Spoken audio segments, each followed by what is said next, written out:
But here you are in a situation, you got your known actor, Roy Scheider, you have to cast unknown. Was there, like, how did you go about casting the rest of those, which are incredible casts, and in my opinion, are actually better than the stars you would have gotten. I think they add an authenticity. We'll never know that. Well, It's an opinion. I'm a younger version of you, so I'm supposed to have opinions. Look, I am not unhappy with those guys. Right. I think they're wonderful. Bruno Kremer took the role that... How did you find them? Did you cast them? Or? I knew who they were. Bruno Kremer had something of a reputation, not large, in France. Mm-hmm. And later he played Inspector Maigret on French television for, I think, at least 10 years. Okay, and the other guys? And Francisco Rabal, who took the other part, was, again, very well known in places like Spain. He was Spanish, mm-hmm. and he was known in Spain, Italy, Germany, not known at all in the United States. But he was my first choice to play Chanier, the French guy, in The French Connection. Right, right. It was Paco Rabanne. Okay. And he was, A, not available then, and B, he didn't speak a word of English when I went after him for The French Connection. And then the last guy you needed?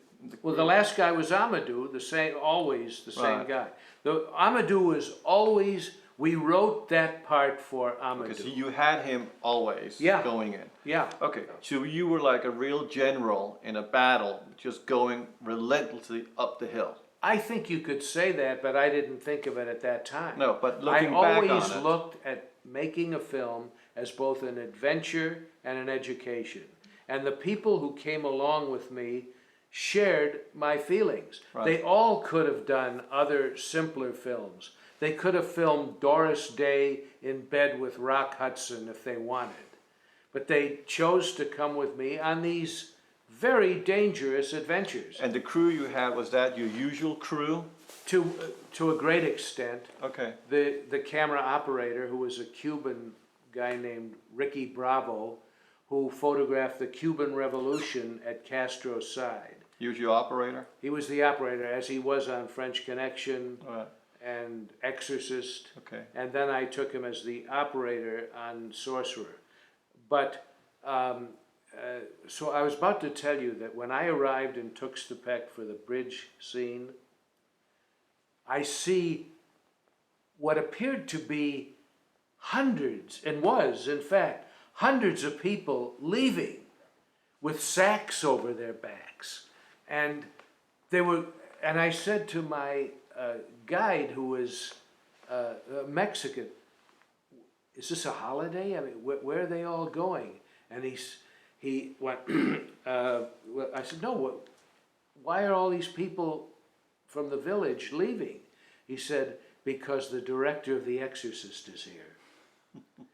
And it was a very... What a metaphor. They were a very religious people then. Did you care? I was, I didn't want people to leave their fucking homes. No, but... Of course I cared. But not enough to leave. No. Because you got a movie to make. Yeah, but, you know, you can't help what people believe. People believe all sorts of crazy things. Now, what's interesting is that you have, in a way, these unlikable characters, quote unquote, these anti-heroes, people that are flawed.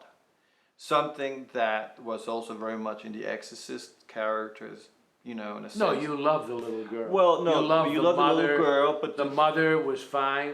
The young priest, the older priest, these were good people. But there were people that were at one point all, you know, questioning their faith or questioning... Not the old priest. No, but the younger one was. And then you had French Connection, which also had... anti-heroes. A relentless policeman who will do anything to achieve what he achieves. So in a way, there's a theme, character-wise, that went into this movie. Yes. Is that you? Yeah.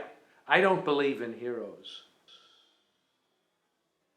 So that essentially all these four characters in Sorcerer was a reflection of you. Yes, I felt I would go all the way with it. You would go all the way with No likable characters. it. Right.